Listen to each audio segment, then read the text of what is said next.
We are live, and we'll start in a minute 50.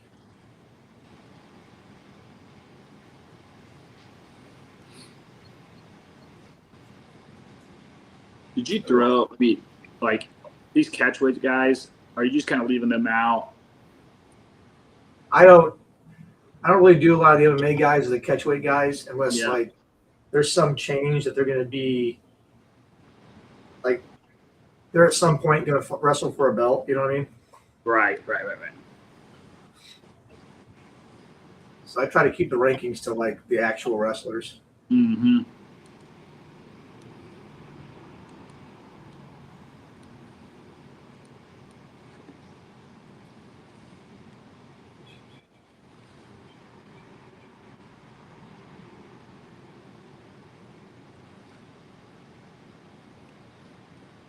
And you should be able to see the chat too, I think, in this app.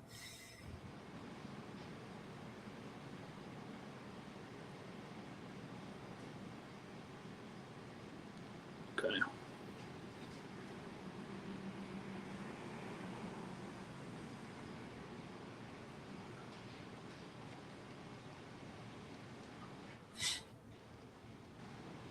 Did you have the guy jumping on or no? No, just me and you today. He's a diehard soccer fan, so I said, "Don't worry, buddy. I'll take care of it today." We gotcha.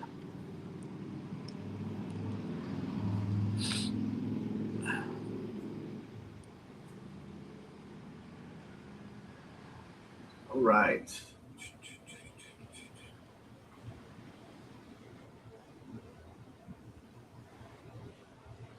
What's up, everybody? Welcome to another episode of the DeepWater Podcast. As you know, I'm Chris, and you can see our banner. Follow us at the places we got listed below. We got a special guest today. His name's Anton Payne. Everybody say hi to Anton. What's up? What's up? Anton, why don't you go ahead and tell us a little bit about yourself, what you do. Yeah, absolutely. Why you decided to collaborate with us today. Yeah, for sure. So, Anton Payne, I have a podcast, Fighting for Success, and we started. It's been probably 4 years ago with our actual studio, and the whole idea for us was, hey man, there's a story to every champion, to every wrestler, to every fighter, and why they are who they are is probably what got them where they are, and the stories matter. And so we didn't really see a whole lot of people out there really talking about their stories and kind of given a face to the wrestler, and we wanted to kind of fill the gap. So we started out, and I built this studio, traveled all over the country, actually all over the world. We've been to a lot of worlds and things like that, and started to get to know these wrestlers and help tell their stories, man. And it's been incredible. I love wrestling. I've been a coach for, 20 plus years, been a wrestler pretty much my entire life. And so it's a passion, and I love what these guys and girls do. They're incredible, and I feel like we finally got some platforms out here that can celebrate them. So I appreciate you having me on, man. The reason I want to connect with you guys are doing something cool, man. You're not even a year, I think, old. You're doing some cool stuff. I see you guys out at RAF. You're repping well. You're doing a lot for these athletes, and I'm all about that. Oh, appreciate it, man. Anton, were you coaching at Disney Duels last week? I was not there, but my team was there. I was going to be. I had another work thing. I do a lot of work outside of wrestling, and so I get out to a lot of events, but not all of them. I had three of my wrestlers All-American there, and which was good. I mean, it was the first time they competed on there, so it was really good for them. Nice. Yeah, we send a couple. We send like four. We send 2 boys teams and 2 girls teams down there every year. They told me they saw your team, so I was just wondering if you were down there or not when they were down there. That would have been cool. Yeah. No, like I said, I would have loved to have been in Florida, but had another work engagement I had to be at. So. Yeah, my youngest son, All-American, he went 13-0 this weekend down there. What weight? What age? He high school. I think 132. Okay, gotcha. That's tough. He's going to be a senior this coming year. Okay, nice. Yeah. Heck yeah, man. So what you want to talk about first there, Anton? I mean, you put out some of these rankings, and I feel like we need to get into that. But before we kind of get into that, I think we kind of need to spend just a second. And I know you've probably done this, and I've done this as well. But what's your thoughts on RAF? What's your thoughts on kind of where wrestling is right now, and just everything that's going on, man? Like, there's a lot. Like, wrestling seems as popular as it's ever been to me. What's your thoughts on that? I think, I think MMA did a lot to help the popularity of wrestling because people saw how dominant wrestling was as a grappling base. And I think it's pretty safe to say it's the most dominant grappling base. And probably if you don't have it, you can't win really anymore in MMA. Yeah, it's tough. It's tough. I've heard it said like this: wrestling allows you to dictate where the fight goes. Right. Mm-hmm. And I think that's probably about the best I've ever heard it said. It's not that jiu-jitsu is not great. It's not that boxing is not incredible and all those other, these other styles, but wrestling gives you the ability to dictate where it goes. And I think that's a big bonus that wrestlers have. Well, this is my kind of, some people may call it a hot take. I just kind of call it I did from fourth grade to eighth grade, I did jiu-jitsu. Okay. I didn't start wrestling till I was a freshman in high school. So I wrestled 3 years of varsity in high school. Yep. I threw people a lot, and at 125, that's effective because little guys aren't used to getting thrown. But with MMA and everything, I kind of formulated this opinion of a jiu-jitsu guy will never catch up to a wrestler in wrestling, no matter how many years that jiu-jitsu guy decides to wrestle. A wrestling guy will absolutely catch up to a jiu-jitsu guy if he just focuses on jiu-jitsu for a period of time. Like a wrestler can catch up and submit a jiu-jitsu black belt.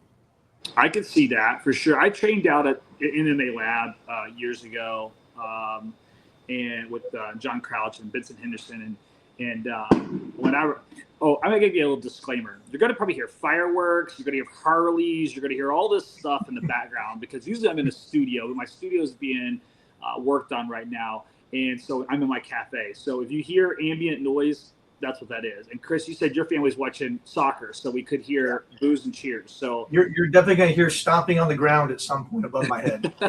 Okay, but back to what I was saying about the training.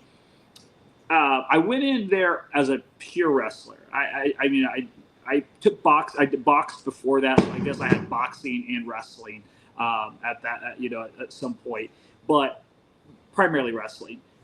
John, was talking to us, the coach. He's like, before I even really had an introduction, he's like, you're a wrestler, aren't you?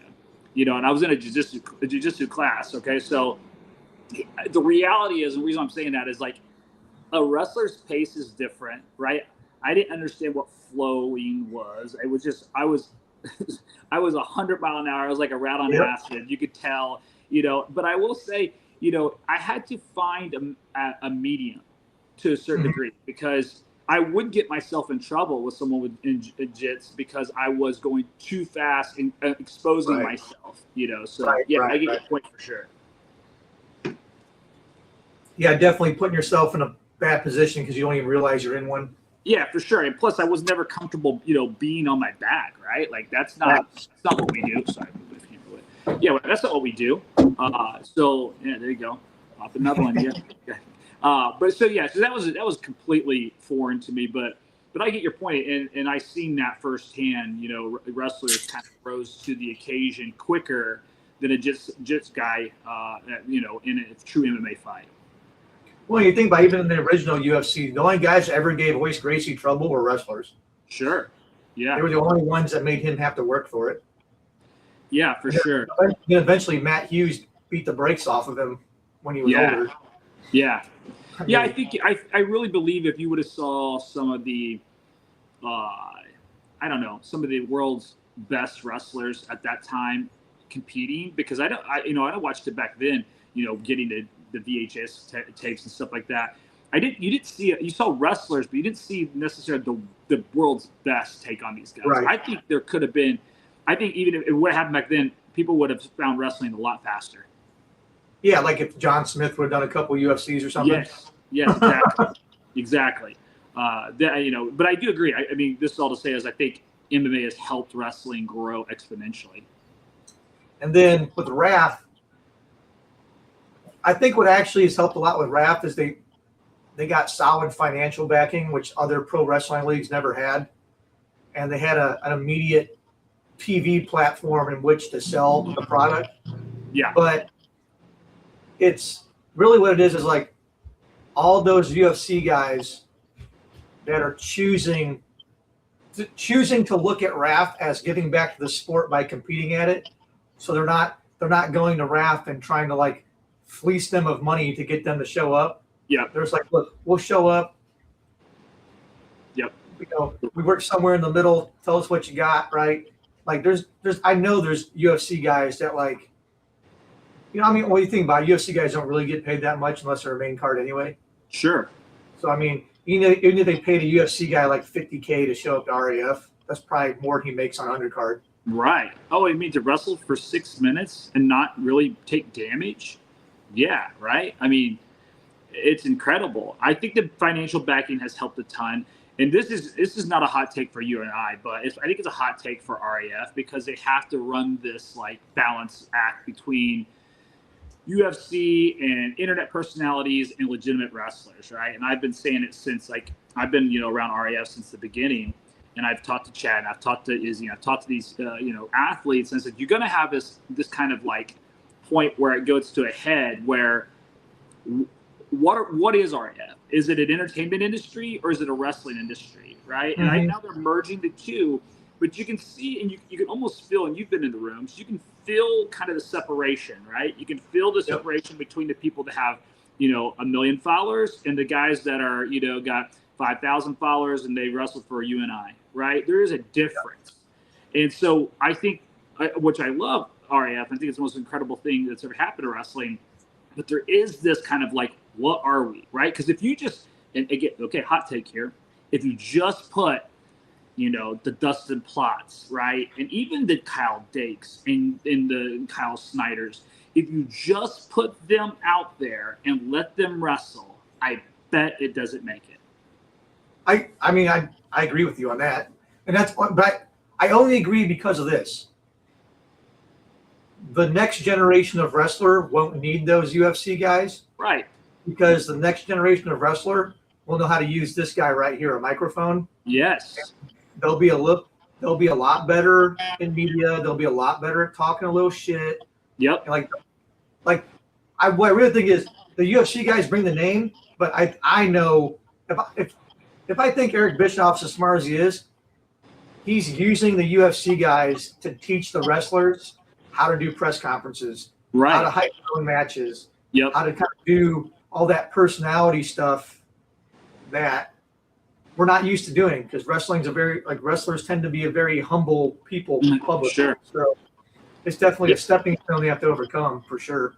I believe that we are a different group and as wrestlers and things like that, and even in my podcast, because there is this like conversational piece that's in my podcast with these athletes, I've had to pull the story from them, right? I've had to get them to communicate and do these things, and it's interesting because the very thing that they want is attention is the very thing that scares them to death.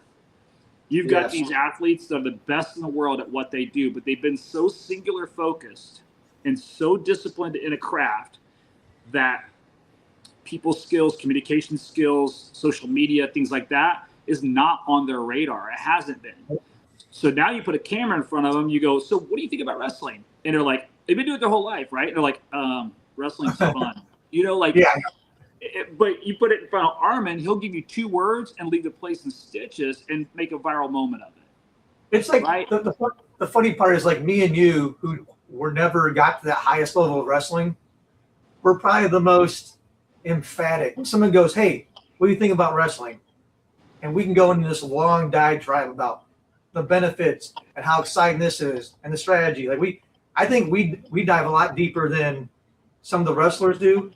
Yes. Sometimes, because to them it's like I think sometimes they just can get lost in the sauce. I just do it. I love it. I do it. Yeah. I don't know what more you want for me to tell you. Yeah, I agree 100%. And I think honestly, in some sense, like these MMA guys are kind of teaching these guys. And you have people like Bo Bassett, right? Bo Bassett, he is kind of the bridge, right? He's that middle ground with this new group, and and he already knows how to use social media. Now, I wouldn't say like he's like just incredible on the mic. It's not that. I mean, he's very systematic and robotic when it comes to like the way he speaks. But I've talked to the kid off camera, and he sounds exactly the same way. I've been around his family. He is that guy, but he's already got the social following. The whole reason I bring that whole thing up is that you create viral moments, right? Like, I believe had the Giorgio and Armin thing not happened, we'd be having maybe a different conversation right now, whether RAF's going to make it or not. I mean, maybe. Well, the funding came after that. It was the most viral moment they had. It outperformed the war in Iran. They gained more followers in that next week than they had in the previous 8 months. They secured financial funding after that, right? All the data says that was the pop. And then, then you had a lull after, so they wrestled, then you had this lull at the two RAFs after that where the numbers dropped. And then Armin does another thing. He takes and runs, Uriah Faber off the stage. And again, pop again. So I'm not downplaying what's happening. I'm just saying numbers don't lie. And numbers have followed those viral moments. Yeah, but at the same time, we're looking at now like you got two RAF events this month coming up. Yep. You got RAF Georgia, which is sick because it's a pure wrestling card. Yep. And besides Marab, Cejudo, right? Yeah, but at least Armin's wrestling a wrestler. Yeah, at least he's wrestling somebody, right? Right. But it's basically a pure wrestling card.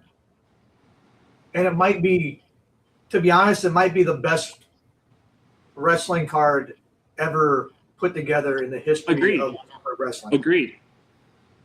So you got that, and I bet you RAF Georgia, because of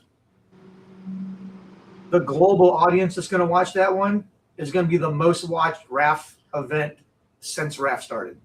Oh, I think you're right. I think the market globally is bigger than the market in the United States. Well, sure. We got too much stuff going on. Yeah, exactly. And wrestling, it's becoming more popular, but it's still the redheaded stepchild of sports in our country. I've walked around with some of these world champions and Olympic champions down the street. Nobody knows who they are. Jordan Burroughs can't even walk around Iran. He gets mobbed. Right? He's a superstar there.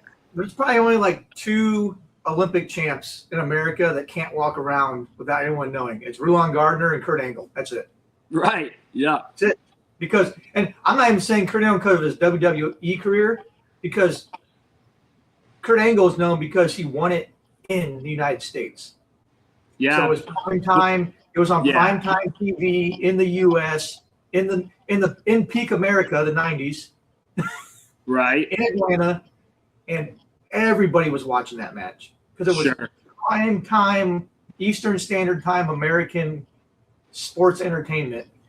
And he went out there, and they already had the story out there that he had a broken neck. So everyone was like, yeah, because Americans are bad sons of bitches. Right. So just fed that whole train, and Kurt Angle was through the roof. Kurt Angle was able to go to WWE because of that. Sure, absolutely. Yeah, but I think that the RAF move in doing the international stuff is just brilliant. And plus international investors and money. You only need a small percent of the United States watching for it still matters, right? Like, it's still growing. Now you get in a global market, and it's completely different. Well, that, and also, how many more TV deals do you get for like European broadcast and Russian broadcast and Asian? Like, whatever Sky News is probably in half those countries, right? Exactly. Sky Sports or whatever is what most of them watch. Yeah. Right? Yeah. So, I mean, there you go. There's another TV revenue stream right there if you do 5 or 6 international events a year. Yeah. I mean, the crazy thing about it is wrestling is more popular than the UFC in a lot of countries. Yes. You know, and so I think that will be again, the United States is going to grow. The popularity is going to grow and continue to grow. But I think the real sustainability and money of the international stuff is just going to really help this thing catch traction. Oh, yeah, for sure. It's definitely going to supplement it to where it can survive doing whatever it wants pretty much. Yeah, I'm so mad I can't. I was going to go to Georgia card, and I'm still considering it. I just have a huge work load, and I'm like, that's one I want to be at.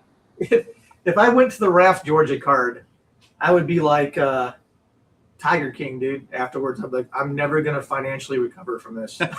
That's the problem, bro. And I looked at it. You know, my wife and I travel together. My son does a lot of the media with us, but I'm like, I'm $10,000 into this event. Yeah. It's crazy. Yeah. Hard. Yeah. As much as I would love to go, I'll just watch it at noon. Yeah. Beer, maybe do some quick little short live videos on each match as they're going or something. For sure. My son's high school graduation party's that same day at like 3. Oh man. So I think between 12 and 3, I'm going to be able to fit it in. That's it's a big weekend. And doesn't Connor fight that weekend too? I'm pretty sure McGregor fights the same day. The same day, that night. Yeah, that's crazy. I think it's that night. Yeah. Yeah, that's crazy. And that card's good. That card has great other fights on it too. Absolutely. Yeah, big weekend for sure. Yep. I'm gonna do a little 3-hour break of my son's graduation party. And it's just all combat sports and beers all day. Your liver's not going to recover after that weekend, bud. Forget your finances. I'm a sailor, man. My liver's fine. I'm conditioned. You're ready. That's great. So what about these rankings, dude? So how did you put this crap together, man? I mean, like this is pretty bold. I like it. You know, I think it's pretty good. And I like a lot of your rankings. We won't probably disagree on a ton. But how did you come up with the formula and your picks? Like, give me that story. So I knew when RAF started, and like it was kind of weird. Like we started this podcast, and it happened. It just lined up with being like 2 weeks. I think our first episode was like 2 weeks before the first RAF event. Okay. So I knew I started this, and then RAF, like, oh, we're going to RAF Cleveland, cool. And then we went to, like, everything was kind of near home. We went to Cleveland, then we went to Chicago, Indiana. We went to Fishers, right? Penn State, right? Everything was relatively close, and I could like drive around and go to all these things. Yep. And I was like, I'm going to do rankings whenever I have the ability. They have enough people in the weight classes, and they're built out enough. So I kind of targeted like RAF. I was like RAF 04, RAF 05. I was going to start dropping rankings because it's something I like. I like doing it because it does take a lot of time. Sure. But I also saw a need because no one was doing it, and I didn't foresee anyone starting to do it, as proven still because I'm still the only one doing them, which makes it cool because that means I'm the only person you get to argue with. That's right. And I'm a huge fan of arguing, but how I do it. So wrestling's interesting, right? Like when you're doing UFC rankings, you're just looking at UFC results, right? Yep. So especially with them still bringing in and signing new people and people still shifting weight classes and stuff like that. I look at RAF results. I look at World Championship results, Olympic results, ranking series tournaments, US Opens, World Team Trial type stuff. And I just look and go, okay, these guys haven't wrestled in RAF. How many times have they wrestled in the last 2 years? Because right now I'm going back to the last World Championships, the last Olympics. Yep. When this year's World Championships happen, it'll basically be off RAF and this last year's World Championships pretty much. So there's lots of different places I have to look at and go, okay, even though Ray Higuchi's never wrestled in RAF. Right. But he's beaten like half the dudes in the weight class at RAF in the last 2 years. Yep. So, and plus, there's some guys, okay, they have every single defending Olympic gold medalist in RAF right now. I know. So, like, part of it is, like, if you have an Olympic gold medal and you're still the last Olympic gold medalist, until someone beats you, as soon as you sign, I'm going to put you up pretty high, especially right now where a lot of these weight classes, not a lot of people have wrestled each other yet. So it's kind of a mix of that. And then sometimes it's just like, okay, I've got some dudes that haven't wrestled each other. Based on watching these guys wrestle, like, I just think this dude's better. Okay. So, like, my last tiebreaker is, like, Chris's opinion. Who would win? Who would I put money on to win this match? Who do I think's better right now? And I just put them above them. Okay. If I don't have any data to go off of, really, or like common opponents, or maybe a guy's 2 weight classes up from the last time he has results, because in RAF he's wrestling up 2 weight classes. I kind of sometimes I just gotta go on my gut feeling based on how they look and how they've been wrestling and who they're beating in the current weight classes and kind of stuff like that. So it's a little bit of everything. And then if I have enough RAF specific results, I weigh those more because they are RAF rankings, they're not world rankings, right? So yep. The RAF results get more weight than the non-RAF results, unless you just don't have any RAF results or very few RAF results. Kind of how I've been doing it. That's cool. I like it. I say if you want to jump into this, the first weight class, I'd love to discuss, a little bit of what went into a couple of these guys. I know you got some stuff built out on these guys, but I don't think I'll disagree on a lot. I do have some questions, and I may have some people I might think need to be in the top 10, but I'm definitely just curious to kind of see where you're at. So right before we start this, ladies, the women's rankings are coming. Yes, I love that. So they just added a 4th weight class for women too, right? So now they got 4. I've been waiting to just for them to have deeper weight classes. So I'm planning on ideally I'm going to get the first women's rankings out to correlate with the 1-year anniversary of RAF. So that in August, right before RAF 12, my monthly release for rankings, I'm targeting that to be my first women's rankings release. That makes sense. I just don't have there's not enough meat on the bone yet. That makes sense for sure. So I'm not ignoring you, ladies. I promise. Your time will come. I promise. Yeah, no doubt. I love the women that are wrestling, and women's wrestling's blown up, and I do believe that's been a massive reason why wrestling in general has grown. 100%. Yeah, for sure. So I'm pumped that you're doing that for sure. You brought half the population into it. Absolutely. All right, so let's look at bantamweight. Fire graphic by the way. Sick. Yeah, like Lena kills it on the graphics. She's doing good stuff. And just so if people are watching before he throws them up on social, he understands that there's a few typos, so don't be killing him in the comments, right? We're those will be fixed. I'm aware Austin DeSanto is Italian and not Brazilian. Okay. Exactly. No goblet. They're not going to add 125 for men's. 135 is a good weight for grown men. Yes. I think that's actually great. I think college should follow suit for sure. But yeah, so you got obviously got Austin. The U.S. just. I'd say Hear U.S. that? scored. Can you hear it? Yeah, that's awesome. Actually, that's great. U.S. scored. If anyone's curious. Yes, let's go. So we got Austin DeSantos. So you got me saying it now here. A champion. Obviously, we know that. Now, give me a little the rest of it here. Like you said before, you're going to put an Olympic champion, near the top. So give me your thoughts. So I got Higuchi as number one contender. Yep. Because he's the defending Olympic champion. Yep. Bad dude too. In those Olympics, he beat Spencer Lee, and he beat Darian Cruz. Yep.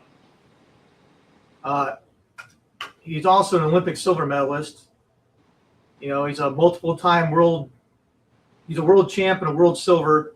He beat Harutian for his world silver. Yep. So he's beaten number 4, number 5, and number 9 in my rankings, and he hasn't wrestled a match in RAF yet. Right. So right. I just feel like someone's got to take him out. I understand they have Davino wrestling DeSanto for the belt next month, but yeah, I get that. I guess I got just a couple things here, and I mean, you don't have to make any defenses unless you if you feel like it's necessary. But Matt Ramos is someone that I think is dangerous, and obviously you do as well. His losses. I know he had a couple losses here at RAF and things, but I could definitely see him cracking the top 10 here. Matter of fact, I have him as high as 7 on my list here, and it's not because again, wins and losses. I understand. It's just that he's very dangerous, and he's in his losses. He did look good at moments, and I can see him beating a Lucas Bird. In some others, on the list. So I would have him. Caleb Smith, I love Caleb Smith, and he's great. But to me, I think he falls like to 11, and that pushes Ramos in. So that's kind of where I am, and I'm sure it's probably. I mean, you're probably thinking that that's probably a doable exchange with those two. And I mean, Caleb Smith happens to be one of my dudes, man. I love him, but just. He's only had one match, right? And I've also seen Caleb, in NCAAs and things like that. He's really good. And I've seen Ramos, but Ramos, in my opinion, is a better freestyler than Smith. So the only reason I don't have Ramos is in the top 10 right now is because of inactivity. True, I see that. So there are some guys that fall out of the top 10. There's other weight classes where I have guys that probably should be in the top 10, but I don't have them in it because it's been 7 RAF events since they wrestled or something like that. Sure. So I just kind of follow the MMA format a little bit where I have champ and then I have 1 through 10 contenders. Mm-hmm. And then, guys get dropped for inactivity, and then if Ramos comes back and let's say he beats a Lucas Bird or one of those guys in the top 10, then he'll just jump right in. Yeah. And Ramos is one of those guys that I believe he could beat anybody, and I honestly believe he can be beaten by anybody. I mean, that's a terrible thing to say. I don't mean that in a bad way, but I've seen him, right? I've seen him look great and like, whoa, what's going on, right? So I only mention him because he's very dangerous. So I could see him jumping into the rankings because he just upsets somebody in that way. But I guess probably my controversy, maybe if I'm going to have it in the weight class, is I could see Nate Tomasello being top 3. And here's why. I put him above Ben Davino, and it's an Ohio State room thing to me. I think he big brothers him. And I don't know. I like Tomasello against Ben Davino. But Davino beat Tomasello this year. I know, but I still think there's a big brother aspect there. Maybe. I don't know. I didn't like that match when whenever NATO wrestled that, I don't know. He felt like that NATO that just fell short of his potential in that match. But again, he's got the win. He's got the win. I'm just saying, future in, I could see it. But NATO's kind of coming to the trail end of his career as well. So yeah, and wrestling can be unpredictable sometimes too. For sure. Some dudes just win matches they have no business winning. Like, it just happens. And I'll give you one last take on this weight class, and you can tell me kind of your thoughts. My hero of the weight class in the dark horse, and I love this dude, is Darian Cruz. That dude is like probably my favorite dude in the weight class. Not only because of the type of wrestler he is, but just the type of person he is. He's incredible. That dude's awesome. His matches are entertaining. Bro, they're great. He's there, right? He's right there. Last hot take for me. Sorry, I got one here. I don't think Austin DeSanto. I think he can be beaten by anybody who you got in your top 10. Oh, 100%. I know that for a fact. Because he's a champion, obviously. So he's going to be listed to see. If he was not champion, where would you place him? Probably like middle of the pack, 5, 6. Yeah, I think that's fair. Probably because he's already lost. He's already lost to Davino like 2 or 3 times. Yeah, outside no, RAF, for sure. So. Davino's tough, dude. I mean, he's so tough. Like I think he's gonna beat. I mean, again, I like Austin as well, but I think Ben's gonna be the next champ, right? And then he's gonna have to run off some Olympic champions, bro. Let's see what happens. Well, I mean, plus this weight class isn't at its full potential yet. Like, there's no Jax Forrest, there's no Seidel, there's no Marcus Blaze, right? Yeah. Like, this weight class isn't even close. Like, this weight class could be like light heavyweight if they wanted to. You're right. I mean, what do you do when you throw in those guys, and then on top of that, you look at somebody like Spencer Lee is somebody that's so obviously he's one of those hot and cold guys too. Like, this weight class, like you said, could literally implode. There's just so many good guys. You know, Jesse Mendez, where's he going to end up at? Probably lightweight. Probably so. He's probably too big for this class. I mean, what did he wrestle last year? 49? 49. He probably, latest he goes lightweight, I'd say. Yeah, probably something like that. But but I just moved Spencer Lee up from like 8th.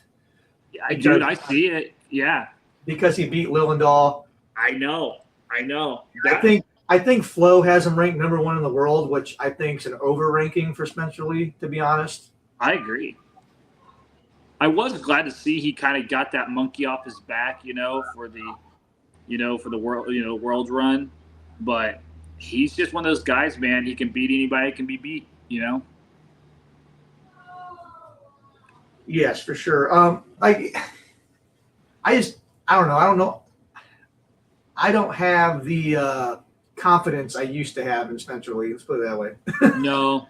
I mean, he did avenge his loss to Lillendahl and beat him twice, and he did win. He did win Final X. He is on the world team. Yep. And probably he does seem to show up at World Championships and Olympics. Yep. Except the last World Championships, he got absolutely dog walked. I know.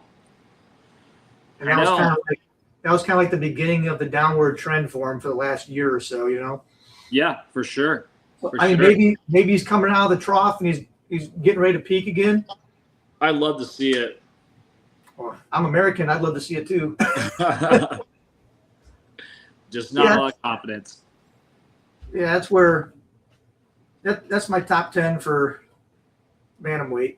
I like it. Like I said, I could run it 1 through 10 just the way you have it and not be mad. I just want to throw a couple things up there just for conversation pieces.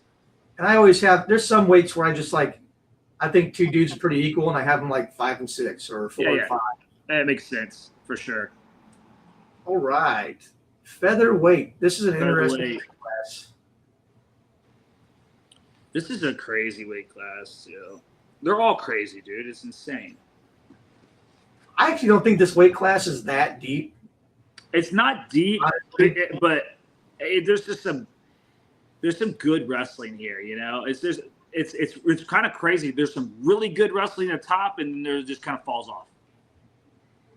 Yeah, I think it falls off right about 6. Yeah. Hey, listen, I love Johnny, but I think that's about the breaking point for. But he looked freaking great against the Olympic champ, right? He was in that match. He survived for a while. Yeah. I talked to him right afterwards, and he's like, I could beat that guy. I was like, I don't disagree. So champ Real Woods? Yeah, Real Woods is the champ. For now, I kind of feel like they just found a way to give it back to him, personally. Yeah. Listen, Bo Bassett's going to win the championship, boys. It's eventually. I think he beats Real Woods at their Final X. I think he's a representative. I do think that happens. And Bo asked, I don't know if RAF would honor it because they probably won't. But Bo said, let's make it a twofer. I don't know if they can. Maybe not, and it's different rules too. But as you see, I got Bo Bassett as a number 2 contender. Sure.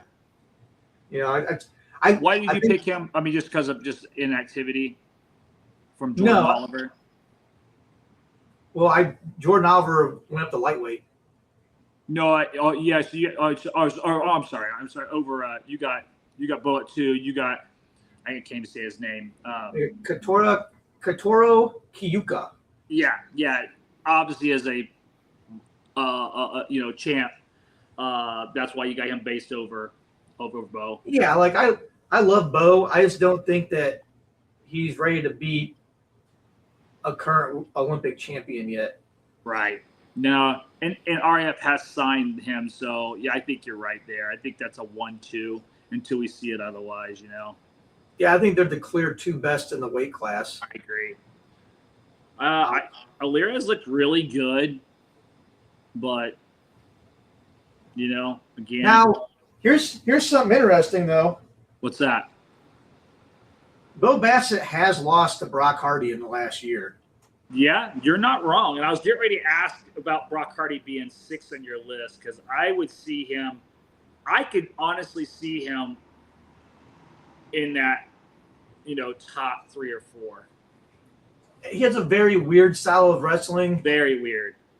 I put him at 6 because he just signed, and he could realistically beat 3, 4, and 5, but he could just as easily lose to 3, 4, and 5. Yep. So I thought putting him at the bottom of the legitimate legitimate contenders really was probably a good starting point for him because now he has room to move up in the rankings. True. And if he loses, I don't necessarily have to move him down very far depending on how he loses and who he loses to. But if I put him at 3, I got to drop him back down to 6 if he loses anyway, Yes. And even though Chingus Billy's kind of old, he did rebound from his loss to Bassett pretty good. Yeah. I'm trying to think here. The Bryce Meredith 8.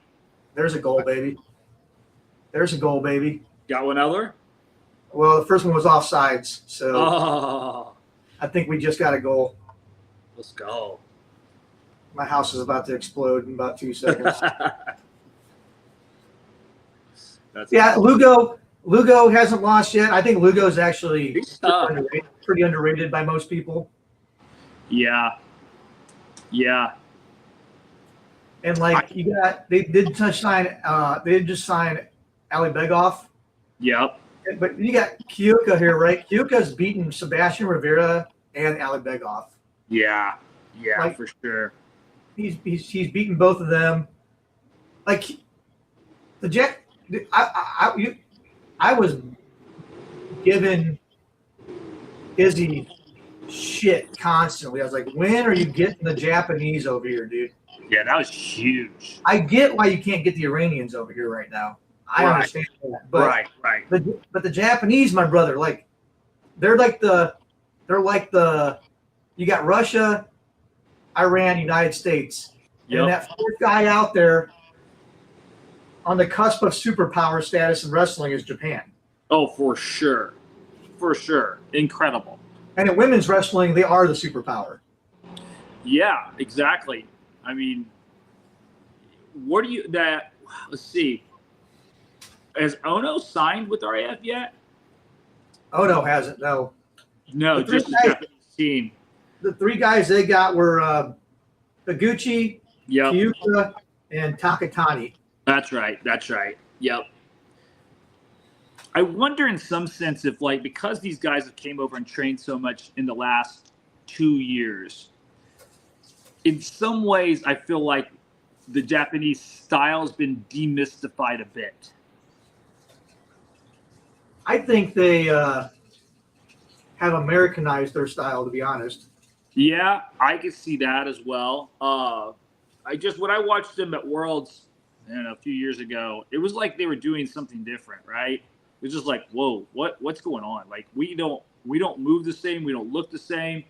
But now, like you said, it feels like they're kind of coming our way a little bit more. Plus, I just feel like we've gotten more touches on that, and we're kind of figuring that out a little bit more. Yeah, it'll be interesting. The Japanese have like that nice. They have like the one international group that has that balance of I'm going to technique you to death, and I'm not going to get tired. Right. Yeah. Like if you want to beat a Russian, just wait till like minute 5 of the match. Yeah, exactly. Wait till minute 5, and you can beat them. Yep. Yeah, their cardio. I'm sure Jordan will tell you all about that. Oh, for sure. For sure. Yeah, I don't disagree. This weight class, like you said, it's kind of like top heavy, Yeah. I like your lineup here. It looks pretty good. Nothing crazy to me. I like it. I mean, there's some of those matchups. I would love to see a Johnny DeJuice versus a Bryce Meredith. Those guys are real good friends. A Bo Bartlett versus a Pat Lugo would be fun. There's some good matchups to make. I would love to see Hardy Bassett rematch. Oh, yes. Again, right? Like there's absolutely fireworks there. Yep. And this is where we end up seeing probably this. We could see Jesse Mendez jumping in featherweight as well. That would make, that'd be nuts. The lightweight would be very, very beneficial to him too. Yeah, I mean, he could make a run for sure. I mean, Bo Bassett versus Jesse Mendez, obviously, all incredible. Well, I think he's wrestled him once and he lost to him. I think Mendez beat him. Yeah, he did, and I think it's gonna be incredible. Okay, you got lightweight up here. Speaking of lightweight, this weight class. So, if you've been watching my podcast, anyone has been watching my podcast, I have been absolutely dumping on the lightweight division. And the welterweight division for as long as RAF's pretty much been around. Yeah. And they're finally starting to fill out the lightweight division. With some oomph. Yep. So I got Rutherford's Rivera 1-2. I think they should be wrestling for the belt after Rutherford beats Akhmadalev. Yep. I like that. I mean, I think that's pretty the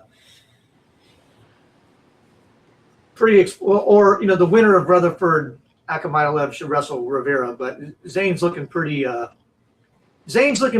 point right now. Zane's tough, bro. He's the Rocky Balboa of wrestlers, man. Dude just gets it. I love it. Sebastian looked incredible at the last RAF. I was genuinely shocked at how easily he beat Aliyev. Yeah, he looked awesome. Like, Haji's no joke, dude. Haji's a 3-time world champ, 2-time Olympic medalist. Oh, yeah. And he with a win over Austin Gomez in the last couple of years, too. And Rivera went out there and was like, I mean, Rivera's no slouch. He's an Olympic bronze medalist, but the dude's a 3-time world champ. Yep. Yeah, I know. I agree. It might be just because Rivera's at the right weight finally. He's probably not sucking down a bunch of weight. I agree. And that probably helps Sebastian out a lot because he was kind of a big dude for how low he was wrestling. Yep. No, I like that. I see some really good matchups. Like, I'd love to see an Antrell versus a Ridge because I happen to know that match happens a lot in the Nebraska room. Yeah, teammates. Yeah, and my son-in-law is a Nebraska wrestler. Well, he just graduated this year, Silas Allred.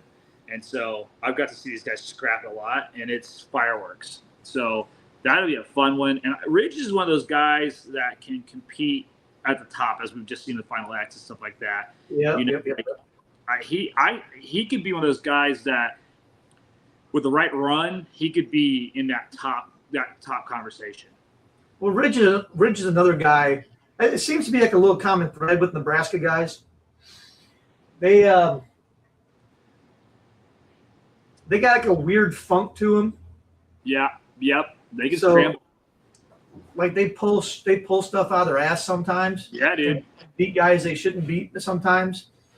And when they do, it's like out of nowhere, super surprising. And Lovett has that capability for sure. Yeah, for sure. For sure. Pico looked really good. I just don't think he's necessarily looking at wrestling as the forefront of his, what he wants to do right now. So I think he could do it, but he's just not training for that. And that's why I have him down at 9, just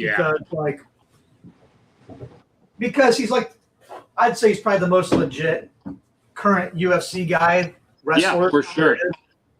And I think he could compete with a lot of these guys if he just focused on wrestling for like 4 months. Yep. I think it would come back to him.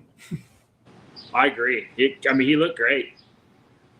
For so sure. I got him on. And plus, these are like the only 11 guys in the weight class too. So yeah. Lightweight's not super, super deep yet either. They're still in the process of building it. But I'd like to see like 3 and 4 wrestle each other would be a super fun match to watch. That'd be a good match for like an international RAF event. Like they go to like Georgia, or if they go to like Uzbekistan or something. Oh yeah, it'd be huge. Or if they go to Azerbaijan or something like that. Like they do like a RAF Baku or something. That'd be crazy. Yeah, I see some really good matchups here, even if they're not for the belt. You've got some fun matches, and I think that's just as important sometimes as these championship matches. Mm-hmm. You start to fill out the weight class a little bit more, as you said. It was kind of a snooze fest there for a minute, and yeah. Well, it doesn't help when the whole weight class gets broken. Right. And two of them have to retire. Right, exactly. When 2 of them retire and you got 4 guys in the weight class, it's a problem. That's rough.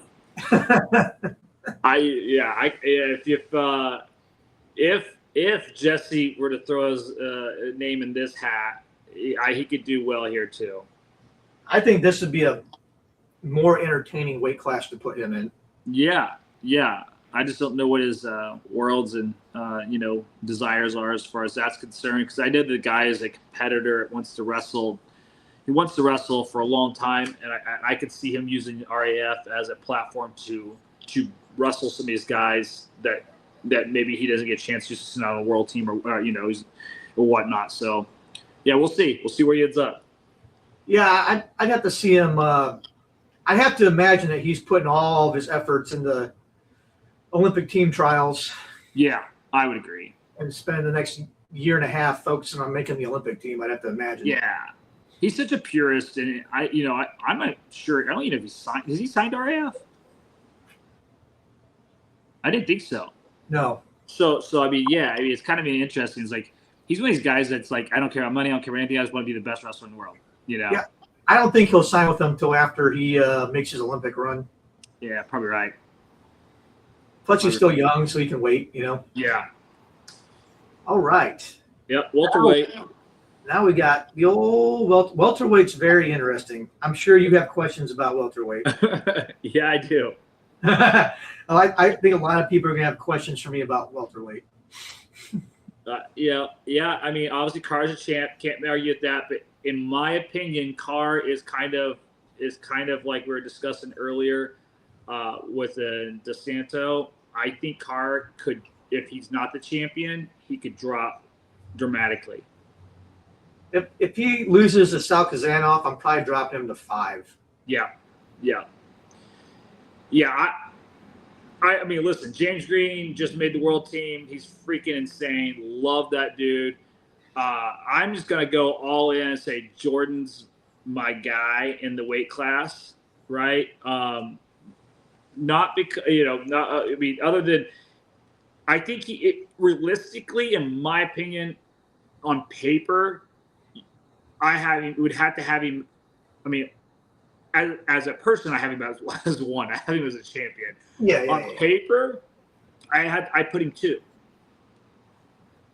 For like what, accomplishments, basically? Yeah, accomplishments, and just when he was active, and just I don't see anybody other than the best in the world competing with him. And Jordan's not the kind of guy that's going to come back and not be great.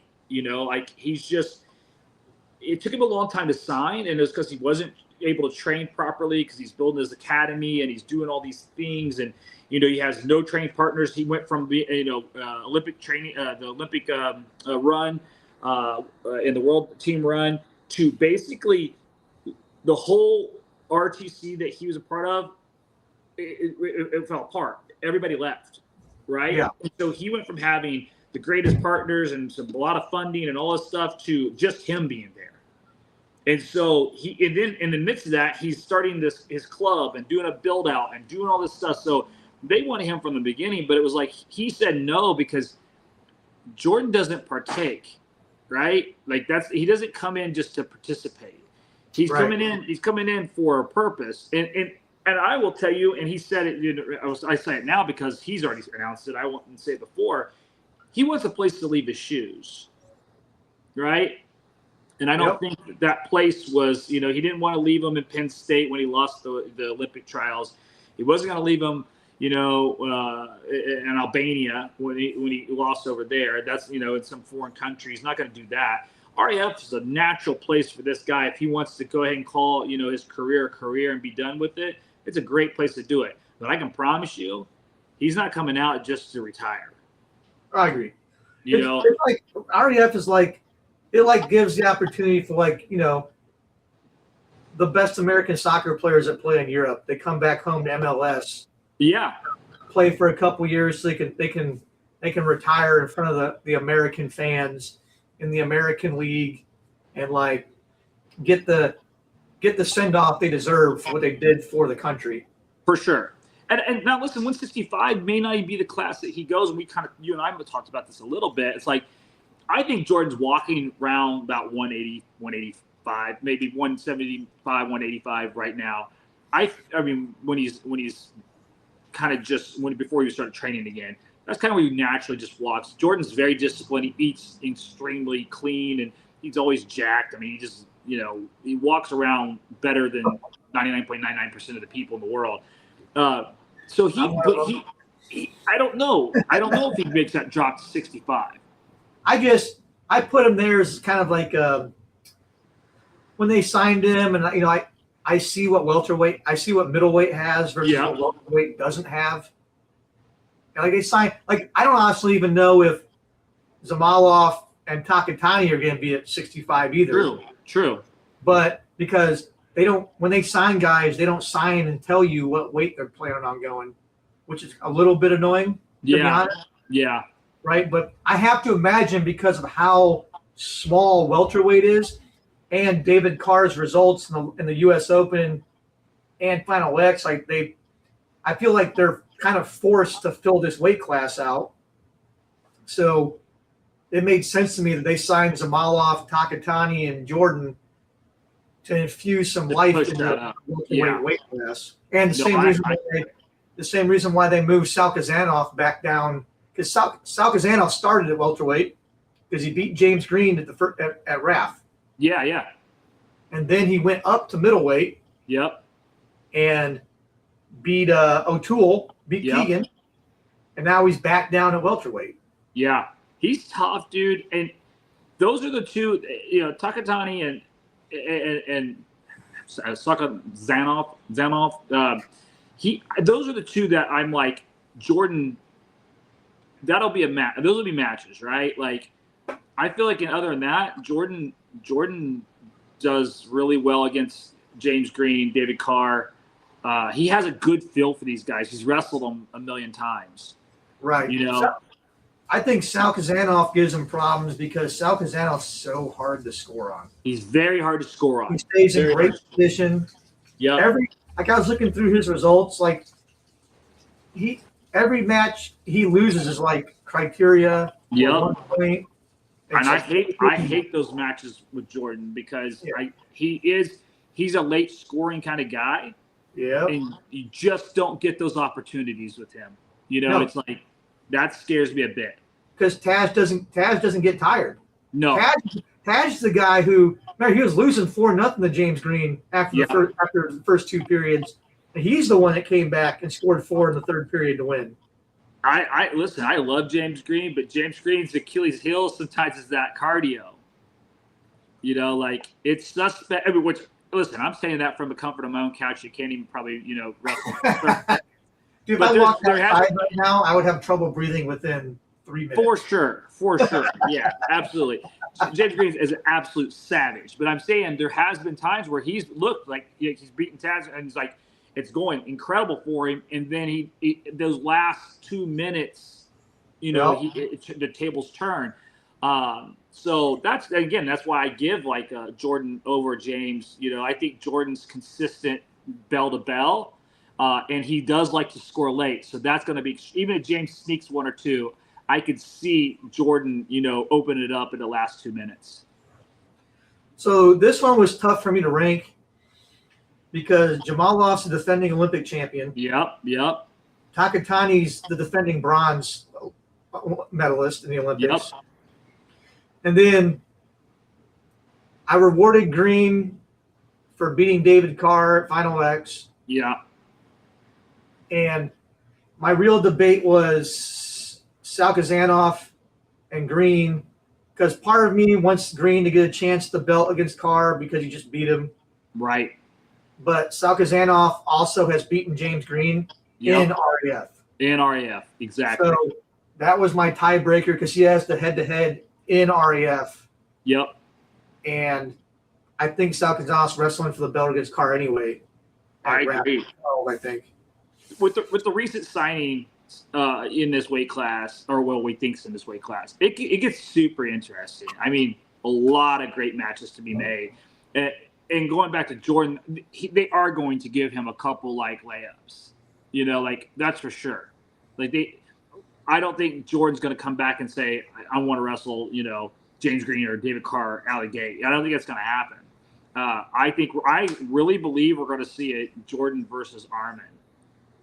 I want to see Jordan do what Kyle Snyder did and say, I'm wrestling wrestlers or I'm not wrestling at all. I could see it, but I also know Jordan. If he's not coming to participate, right, that's the only way to go, right? I understand. I think he would love a tune-up match or two. I mean, if I'm him, I would. But also, then give him Mikey Caliendo. Mikey's tough, bro. He is tough, but in this weight class, he's the layup. I know you're right, but I do think Jordan wrestles Armin. I really do. I think we see that. Actually, here's what I think happens, and you're going to hate this. I think he wrestles Michael Chandler first, and then I think he wrestles Armin, and then I think you see him make a run for the belt, and then I think you see him retire. I would rather see him wrestle like Covington more than. Well, we might see Covington if Covington beats Armin, which I think he might. You know what? Here's my thing. I love Colby. He's actually a pretty good wrestler. Colby is pretty good, and I love that dude. I know there's a lot of controversy around him, but I've chatted with him a little bit here and there, and he's a really good dude. But here's my thing. Armin he's really good, dude. I know there's a lot of hate around him, but I think he's a great wrestler. I think I think he beats Colby because he's younger. He's strong. Colby's got some good wrestling, but there's times where you see his age. Yeah. And I think that will be the Achilles heel there. But if I could be wrong, if Armin loses, the conversation with him kind of dampens and goes away a lot faster. Well, like for me, it's like I don't know how good he is. It's hard to say, right? I haven't seen him wrestle anyone that's like I would consider you'll see next good. weekend. He's got a real wrestler next weekend At Georgia. Oh, that's true. That's true. We'll find out. Who does he have at Georgia? I don't remember the name. Let me look real quick. Yeah, look it up because I can't. I struggle with names in general, just like even like my best friends. I'm like, what's your name again? But when I see names that I cannot pronounce, I'm just gone. Like it's over. Oh yeah, especially like Russian names. Oh yeah, I'm gone. Oh, he's wrestling Kamatov. Yeah, but Kamatov's 38 years old. I know, but I think we see kind of some of the wrestling there. Here, I follow. I know you probably follow Armin on his social and stuff like that, and I follow a lot of his training stuff. And I've seen him wrestle against Pico, and he's good, dude. Yeah, he's good. Pico's no joke, and Armin's got to be extremely strong. I saw some footage from their camp the other day. He's wrestling Pico. He puts Pico on a front head, and Pico ends up basically just conceding the position based on Armin holding him so tightly in that front head position that he couldn't do anything. I mean, we'll see. I guess. Yeah, we'll see. That's what makes it fun. Okay, let's say this. Let's say he beats Colby. Let's say he beats, in this next RAF. I know you guys 38, whatnot. Do you throw him in a 65 ranking? Where would you place him right now? Because we only got 7 guys, right? So probably at 6. Okay. I don't think he can beat any of the guys in the top 5 at this weight class. I mean, he's not beating Jordan because that's just it. But he's not beating. Defeating Olympic medalist. No. He's not going to defeat Nakatani, who's a bronze medalist. Probably not. He's not beating an 8-time world team member in green. Yeah. He's not beating Stalkanzov, who I think is a 4-time world medalist. Yep. I get it. Yeah. I'm excited to see. The chat's starting to wake up. Yeah, are they? Yeah. What are they going off about? One dude goes, Kobe's the GOAT, and he's like, no, he's not. You're a bot. Shut your ass up. I like Kobe, dude. They love or hate him, like he brings eyes, bro. Like that's his gig. Yeah. When my chat decides that they decide they want to play on certain days, it gets wild in here. Yeah, I like it. Bring it on. Good weight class though. Chris looking mad cute lately. You guys are these guys are out of control, man. That's awesome. Let's look at the old middleweight division, baby. Middleweight. So apparently they took Hamini's belt away, but didn't tell anybody. Yeah, I don't know what happened to that. I don't like why. Just tell us what's going on. You know what I mean? Yeah, like that's strange. I saw Nolf Wick get announced for the belt, and I'm like, what happened to Hamidi? Yeah, they didn't really say anything. Weird. I don't know what happened there. They said literally nothing. I was like, what are you guys doing to us right now? Yeah, at least give us some sort of background there. Yeah, so I didn't even know where to place Hamidi because I don't know if he's injured. I don't know. Yeah, that's all I could think of. I don't know what happened, but I got Nolf and Wick at 1 and 2. Yeah, because they're going for the belt. Even though Wick beat Nolf at RAF 01. Mm-hmm. Which is crazy, actually. Yeah, which wasn't supposed to happen to begin with. Right. Nolf seems to be refocused on wrestling. Yeah. I think at RAF 01 he was too busy putzing around with trying to be a jiu-jitsu guy for a minute. For sure. And he's not built for jiu-jitsu, man. I don't think. Yeah, I think he's found his home here. I really do.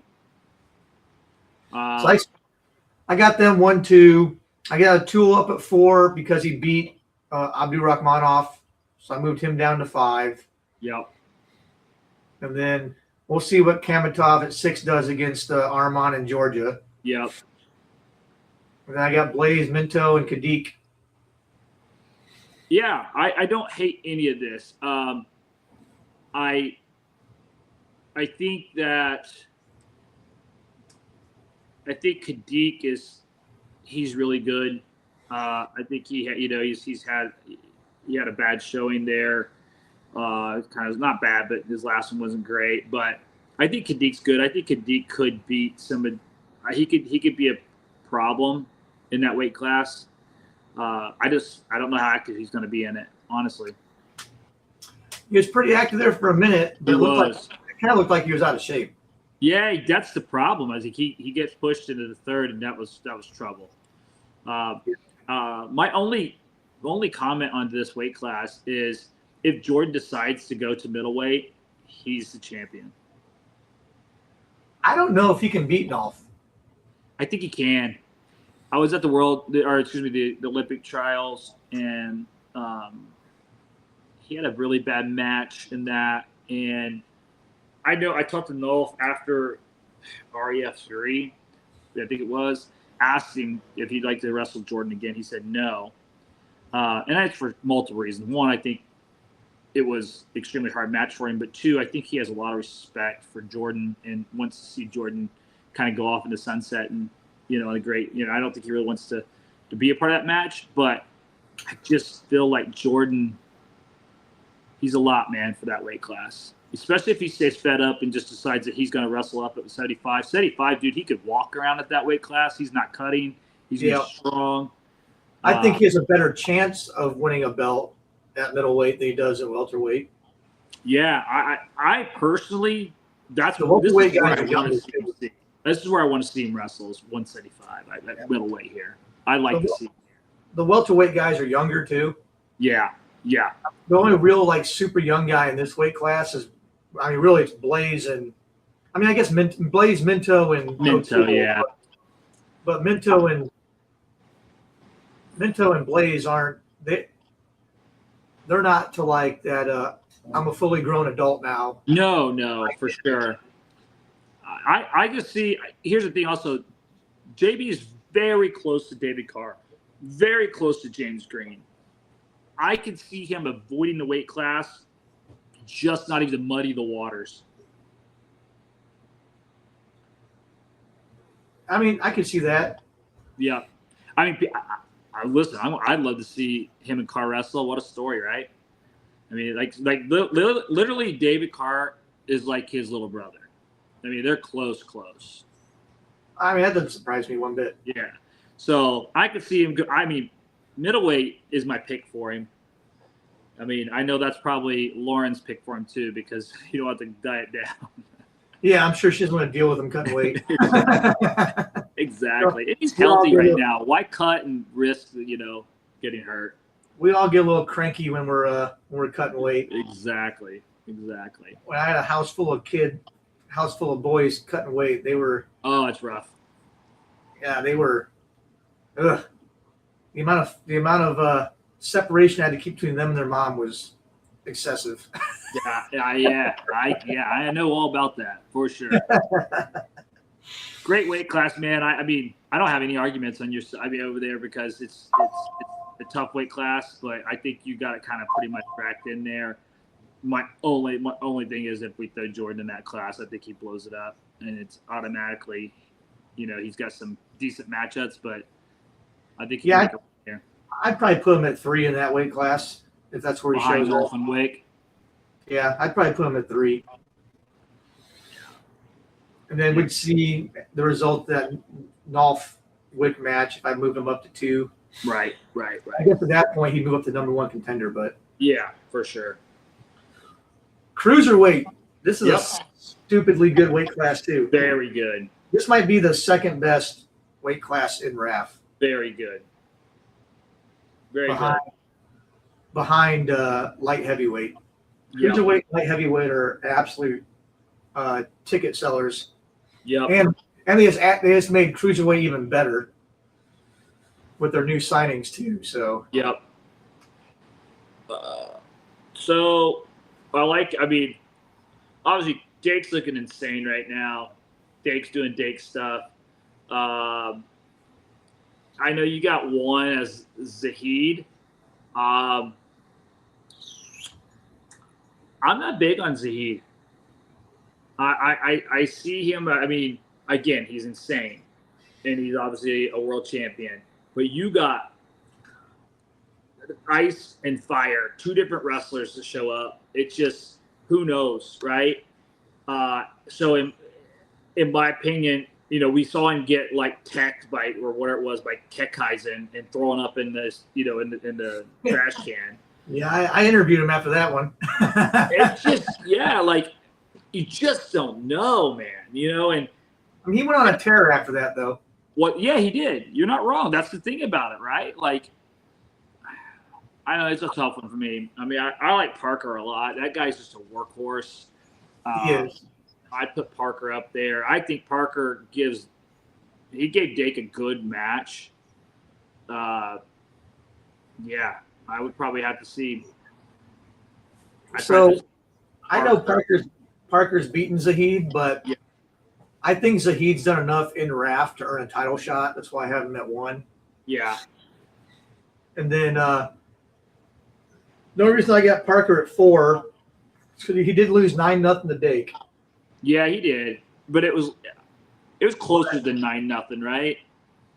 I mean, for the first 2 periods, it was. Yeah, that last one got him. He kind of got pulled away there at the yes, he did. third period. But the only 2 people I got in front of him are the 2 new signees, because you got defending Olympic champion Ramazanov and defending bronze medalist and Krugalev from Greece. Yep.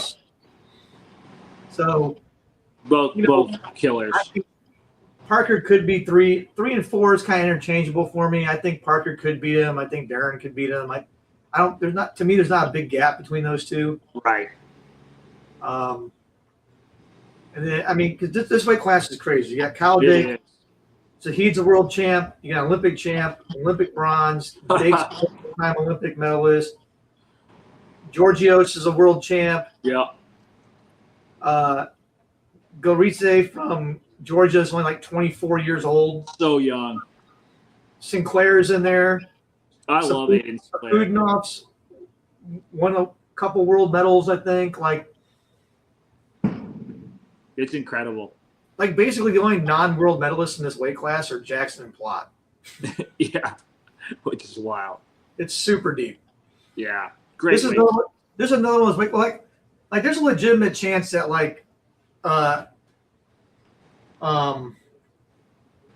Galkaritze could beat Dake at RAF, Georgia. Yeah, you're not wrong. I mean, that kid has some pretty good wins. Yeah, he does. Ironically, Kekheisen has beaten him. Yep. But he's beaten some dudes. He's beaten Valencia. Yep. The kid's really good, and I didn't realize till a couple days ago he was that young. He's so good. He's super young. So yeah, weight class is crazy. Yeah, like anybody. And then Kekheisen wrestling 5 world champs or 4 world champs in the last 5 matches or some crazy shit like that. I love it. That's nuts. And he's beaten 4. I think he won 4 out of 5 of them. Yeah. He's such a competitor. And Aiden Sinclair is just a freaking animal and such an awesome personality. Yeah, you know what? And saying that, Zahid handled him pretty easily. Yeah, he really did. I think that was just maybe an age thing. Plus, I mean, listen, when Zahid's on, he's got to be the hardest wrestler to wrestle. So long. Oh, Zahid? So crafty. Is that what you said, Zahid? Yeah, Zahid is real tall real tall. He's just linky too, man. I mean, just and funky. He's got. I mean, when he's on, he proved it last year at Worlds, right? He's the best. Get scored on. Yeah. Didn't even get scored on. It was crazy. Exactly. Not too many Americans do that. I think John Smith's one of them. But I know. It's insane. But, as long as Valencia's wrestling at Cowboys RTC. Sorry, I lost you for a minute. Yeah. As long as he's wrestling at Cowboys RTC. Yeah, I'm here. You see me? I see you. You see me? Are you there? How about now? Can you hear me now? Yeah. Yes. Hello. I can hear you. I don't know what happened, but what happened? Can you hear me? Yes or no? No. Yes? Yes. Okay, I can't hear you. What's going on with that? I don't know. Let me see something real quick. Let's see. Hold on a second. Let's turn on.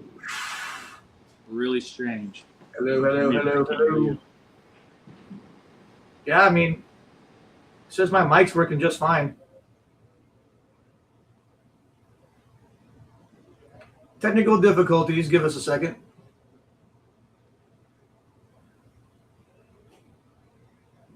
That'll happen.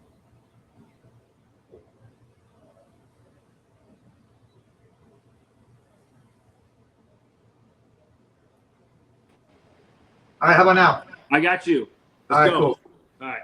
Now listen, my battery here. I moved places, but my battery here is pretty low, so I'll have to bust through these last two pretty quick. All right, let's do it. Yeah, my bad. Kyle Snyder. Yeah, Light Kyle heavyweight. Snyder. Yeah, freaking and Sajalayev, dude. This is and out of the gate we get this one, Yeah, this weight class is solid too. bro. Yeah, Olympic champs all over the place. Yeah, this one, like, kudos on you for even coming up with a list. It's tough. Yeah, I mean, insane. I love it. I mean, what are you thinking for Georgia? You think Sajalayev beats Snyder? Snyder beats Sajalayev? What's going to happen? You know, I don't know because I haven't seen Sajalayev wrestle in a while because of his visa issues. Right. But what happens if Sajalayev does win? How the hell are you going to get him to defend his belt? It'd be international. You have to go there to see him, you know? You know what I mean? Like, so as long as he holds the belt, that belt will only be wrestled for outside the United States. I guess you're right. And that's the scary part is because, like, the only person that could possibly beat him is probably Kyle Snyder. Probably because Tezudinov wrestles at Sajalayev's wrestling club. Yeah, exactly. He's tough too, though. Like, yeah, dude. There could be a knot right there. Yeah, I can do that. You got Trent pretty high for me. I love Trent. I just don't think he's. I don't think he's two. He's a current world champ. I know. It's hard for me to put him at two because he seems so undersized for me. I mean, I agree he's a world champ in a non-Olympic weight class, but yeah, I mean, he's been handling his business. He has, and I love that. I love his hustle, dude. He gets after it. And honestly, the way he's been wrestling, he looks better than both Matrashvili and Tezudinov have. True. Yeah. And Imakin is a 92 guy, also wrestling 97. So, That's true. He won his world championship down a weight class too, and he gassed out against Snyder. We all saw that one. Yeah, for sure, dude. That was crazy, actually. You know what's interesting though is I think like a Max McAnally I think he could propose some problems to a Trent Hidley. Well, Max is super athletic for the weight class, I think. Exactly. So he could cause a lot of problems for a lot of guys in this weight class. I agree. Max is one of those guys, dude. Like, he could really, if he's not just oversized dramatically and so under his strength's not there, into push-outs, those types of things, he could get. Listen, I'm not even saying that he couldn't even give Kyle a look. Well, Buchanan gave Kyle a look. I know. I know Max could. That's the thing. Yep. Anybody in the weight class could give anybody a look. Yeah. Except for maybe Cardenas. Yeah. How good do you think Bo Nichols still is at freestyle? I don't know. That's why I have him at 7 because he's been pretty inactive. It seemed like he was reluctant to take the match against McAnally until everyone started calling him a bitch, basically. Yeah. So that'll be very interesting for sure. And it's in Minnesota, right? Or Milwaukee. It's in Milwaukee, so It's in Milwaukee, so it's going to be a pretty heavily max crowd. Well, I think every RAF crowd is going to be a heavily anti-Bo Nickel crowd. So. Yeah, you ain't wrong. Dude, what is up with that guy, right? Like, such a great wrestler, but why do people love to hate him? Like, I think because he tried to take the bad guy route, but he sucks at it. So it's like, you want to know why I don't like him? Instead of being a bad guy, he just sounds like a douchebag. Yeah. You want to know why I just don't like him? You know why he's on my bad guy list? Why? That crap with Jordan, dude. Oh. When the Olympic trials? Yeah. Dude, he has been nothing but a jerk when it comes to Jordan. And I'm like, bro, you even know Jordan a little bit. He's the salt of the earth type of dude. Like, if you're picking Bo or Jordan, team Jordan, like Bo's gonna lose that every time. I honestly think that in the wrestling community really hurt his reputation. Well, yeah, like dude, what's an NCAA championship compared to an Olympic gold medal, dude? Exactly. Like slow your roll a little bit there, buddy. Yeah, know your place. He might be the most decorated wrestler in American history. I think Snyder is going to eventually overtake that. But yeah. Besides the point. You just got to know. He's a top 5 American wrestler of all time. Like, shut your mouth. Exactly. Put some respect on it, for sure. Yeah. Well, awesome weight class, though. Light heavyweight's a clear champion number 1. Like, we all know that. Yeah. And honestly, heavyweight. Yes, what's the wild one? I think Gable and Shamil are the clear 1 and 2 here. Gable and Shamil? Yeah, Sherpaw's been killing everybody. Yeah, he looks great. You know it's going to be interesting for me as the Jake Varner matchup. Yeah, against Gino. Yep. Old time Olympic gold medalist going after it. Varner's still got it, dude. I'm going to go on record and say he's still got it. He's got still got it. He's coaching it. He's the head coach of the wrestling club. That's my hot take. If Jake pushed, he can make a run, dude. I don't think he wants to. I don't think either. That's the difference. I think he's cool with wrestling Gino because Gino's an old guy like him. They're both Olympic gold medalists. But bro, I want to see a Gable and a Varner. I want to see it. I actually want to see Gable Sherpaw before I see Gable Hendrickson, to be honest. Yeah, I'm with you on that. And I'd kind of like to see Hilliger and Paris wrestle. Yeah, agreed. I don't think there's any I don't think if you get choked out, you're going to get saved in RAF. Right. That was a crazy thing I've ever seen in my life. Crazy. I've never seen a pin overturned in my entire life. Me neither. My phone, my sister's about to shut down on me, but before we go, who do you got if it goes to Gable versus Wyatt? At this point, probably Gable. Yeah. I think Gable's just a better freestyle wrestler.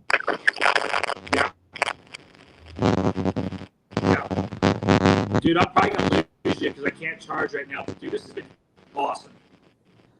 Yeah. So, same time next month? Yeah, let's do it, man. Let's keep this up, man. Keep doing what you're doing. You're killing it. You're crushing it. I appreciate you, brother, for sure. Heck yeah, man. I will see you in Milwaukee. Let's go, dude. Later, guys. Everybody have a good night. We'll finish watching the U.S. Women's Soccer game. See you, bro.